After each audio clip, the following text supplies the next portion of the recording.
right, everybody, look, welcome back. We're talking about now we've laid the foundation, investing, because a CEO in the stock market, looking at the stock market as a business, as a way to make your money work for you, the business of stock market investing is the foundation to growing your money. No question about it, because when your money is invested properly, your mindset is in the right place to be able to trade, because you're not working with the house's money, sure, but you are working trading with money that is not going to cause your financial future to be changed in a negative way if you screw up.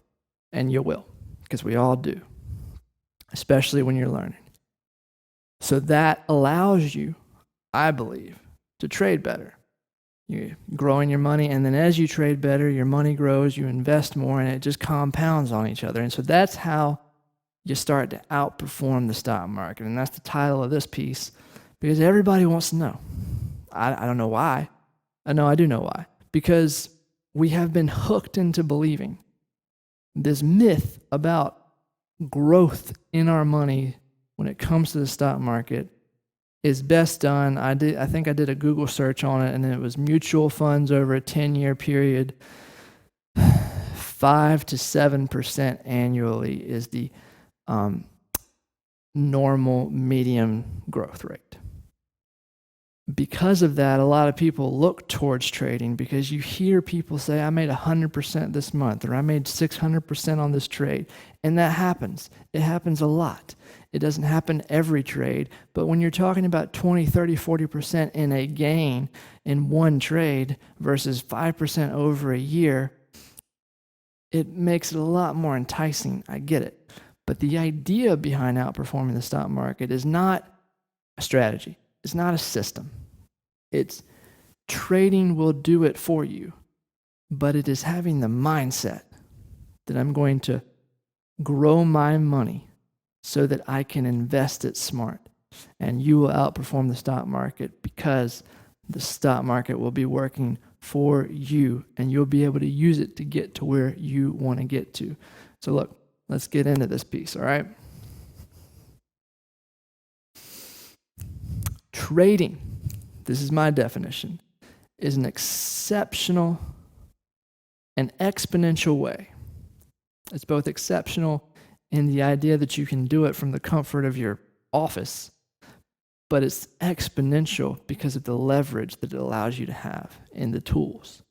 It's exponentially, let me just read it. Trading is an exponentially growing, is for exponentially growing your money that you don't need, so that you can leverage market moves to grow your investing capital. That's how I look at trading. That's how I've been taught to look at trading.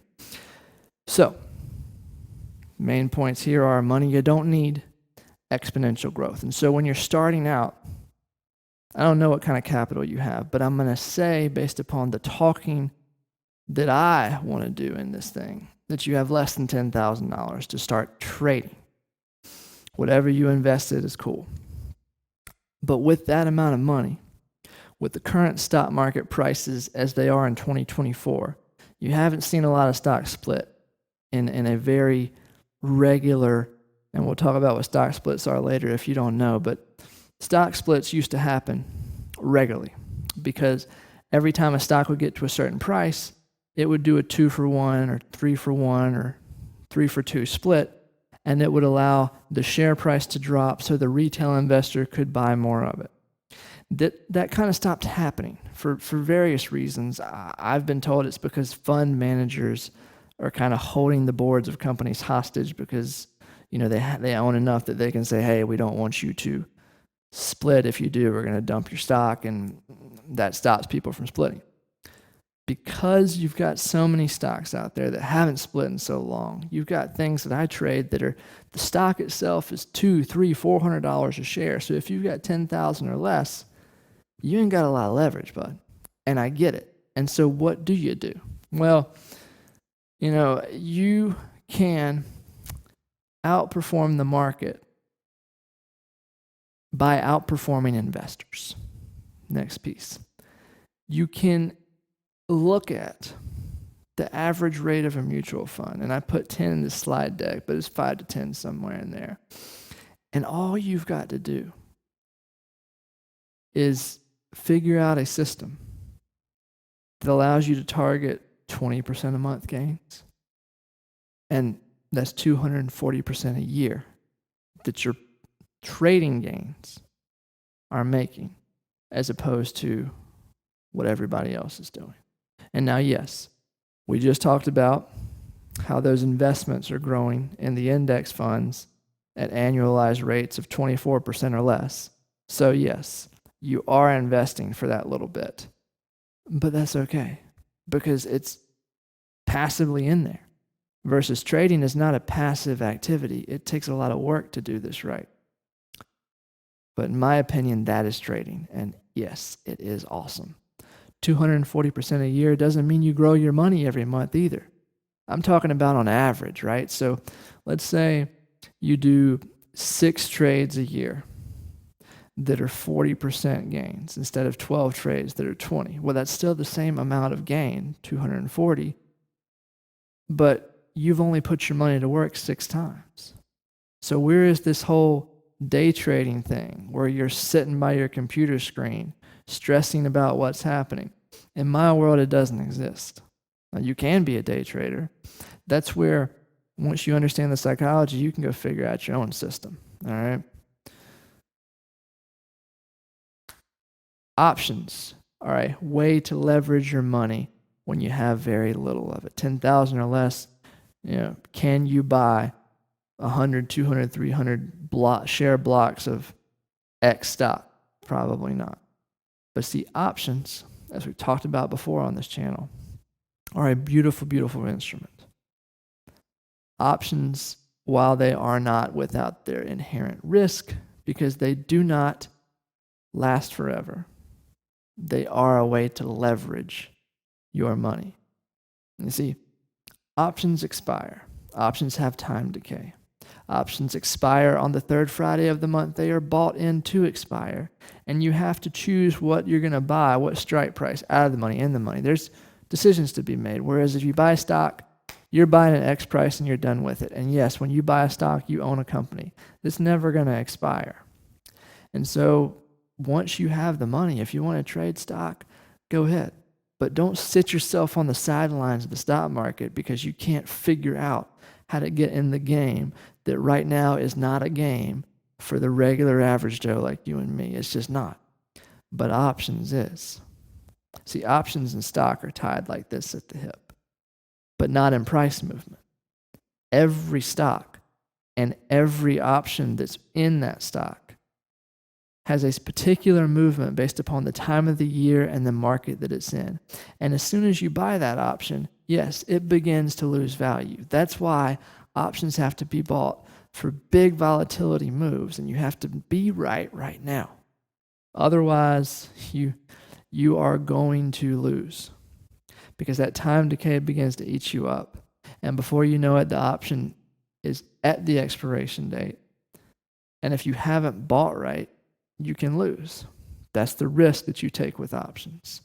But trading options is a beautiful thing once you get these things right.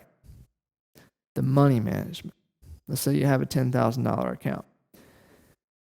Money management is about as crucial as being able to, when you get in a car, you can't get anywhere if you don't know how to manage your expectations of what you're doing. You can get in the vehicle and you can have a Ferrari of a vehicle, but if you don't know what you're up against, if you're not able to manage the things that happen to you on the road with that vehicle, you can hurt yourself. Money management is a very key thing. Same dollar trading.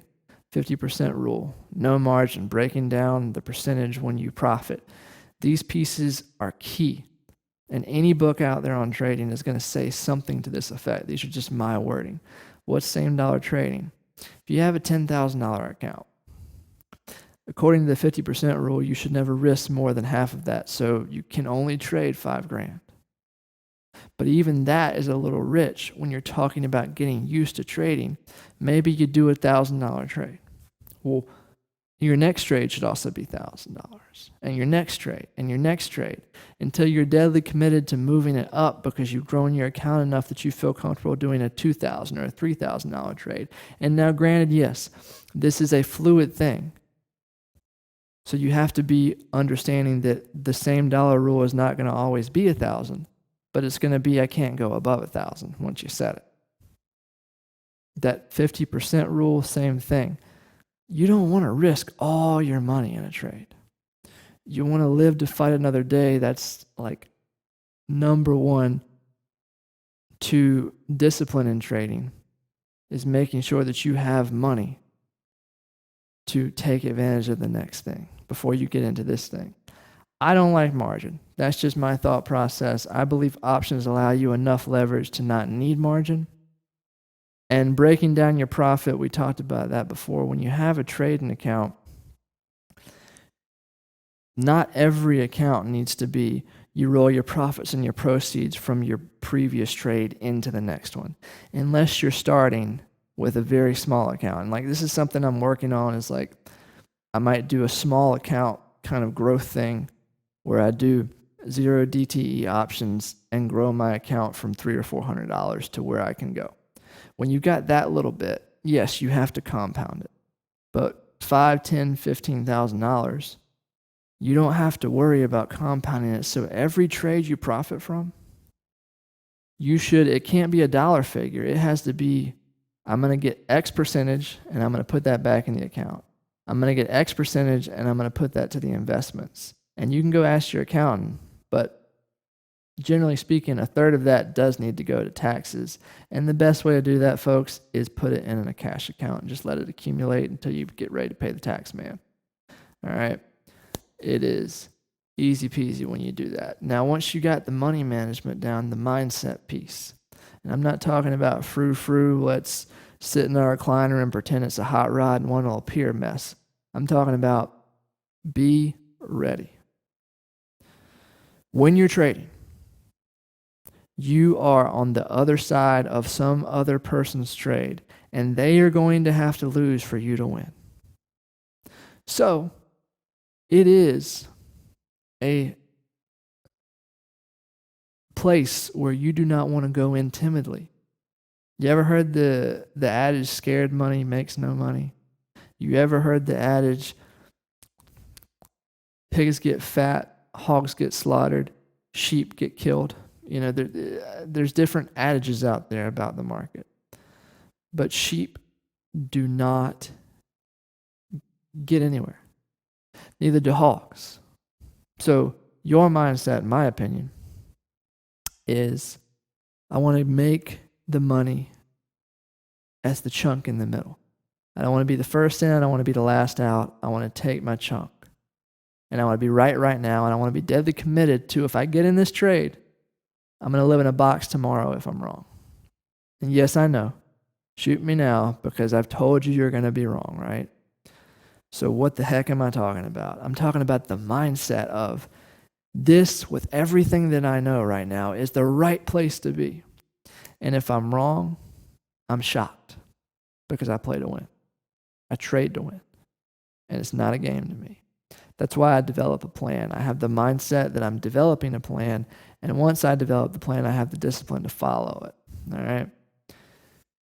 Practice trading. Big piece of it. Big piece of it. I don't think anybody out there that trades really well doesn't do hundreds of practice trades. I try to keep as best I can a 10-to-1 ratio, 10 practice trades to every one real trade I do. I'm only trading in 10 trade lots. What does that mean? If I'd pick a strategy, and this is not a place where I'm going to give you one right now, but once you figure out one, you want to do 10 trades with that strategy before you decide to put real money in it. And out of those 10 trades, if you're doing 60, 70% profitable, I say you're good to go putting real money into it. Now, granted, trading with real money is not the same thing as trading with fake money, paper money, whatever you want to call it. There is a large psychological difference, but strategy-wise, the confidence that you will have when you get into that thing, knowing that the last 10 times I saw this setup, I was right 6 out of 4. Boom. The discipline to follow the plan. Once you figure out, I'm going to trade this setup, these 3 setups, whatever it is, don't go and see, I missed this setup this morning. Man, but that thing is killing it. I don't want to miss out. I want to put myself in here. Your entry's already missed. It's like if you were a sniper and you were told this is your target and you fell asleep while you were waiting to hit your target, and when you woke up, the target was walking out the door, and you took your shot anyway, but you gave your position away, and then you got killed. When your entry is missed when you're trading, and you don't execute on that entry, you don't want to break the discipline and get in anyway, because you don't know if it's going to turn around on you at that point. That's discipline. That's discipline to know that everybody else around you is making money, but your setup didn't show up, so you're not. Be happy for everyone else, but don't let that change your discipline. Your setups, your patience, successful in your practice, the how-to becomes about the preparation behind the chart study to understand the options that you're trading. Because here's the thing, options aren't just options across the board with stock. There's also indexes. Indexes are a whole nother ball game. When you are trading, you have to trade according to what your schedule can handle. Okay? So if you're a very, very busy person, like I am, I mean, I really don't have a lot of time to study the market right now. So I pulled back from trading stock, because trading stock options means that I have to study the stock and the option to see, does the movement work? When the stock moves, do the options move with it in a price? And are they priced well enough that I can profit? Whereas indexes, you got the S&P 500, the Dow Jones, the NASDAQ. Those market indices, they have indexes that are tied to them. Better, really, almost hip-jointed movement for movement than stocks and options with those are. Because market movements happen even more frequently than stock movements. They generally happen once, 2, 3 times a month. Sometimes you can get 10 or more trades out of indexes. Whereas I know stocks that I will only trade 6 to 7 times a year. And I'm not trading the option unless the stock is moving. So they go hand in hand. So I step back and I look at things like the SPY, the spiders, or the QQQs.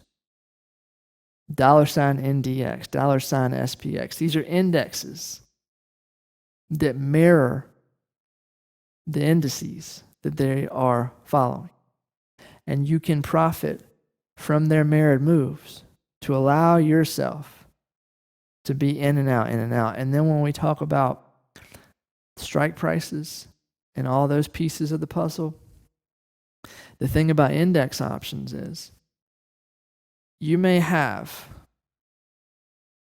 a movement that sets up and you only want to, you may not have the time to sit there and watch it, but if you do, you can profit in today, out today using 0 DTE, which is 0 days to expire options.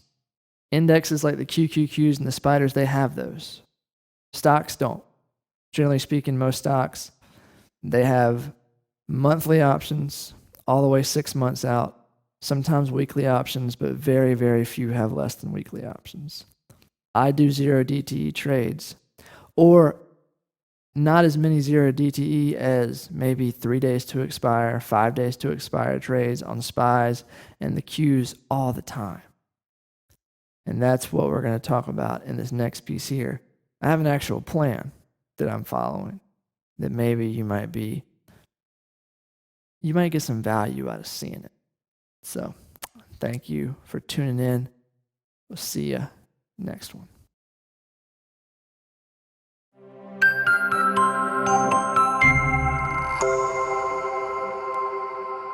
The views and opinions expressed in this program or any other Rob Review program are not to be considered financial advice, and all these strategies have their own inherent risk. If you act on information given in this show, you are doing so at your own financial risk. Map.Productions does not take part in your positive or negative financial results. That is why I recommend you consult your financial advisor before acting on any of these tips.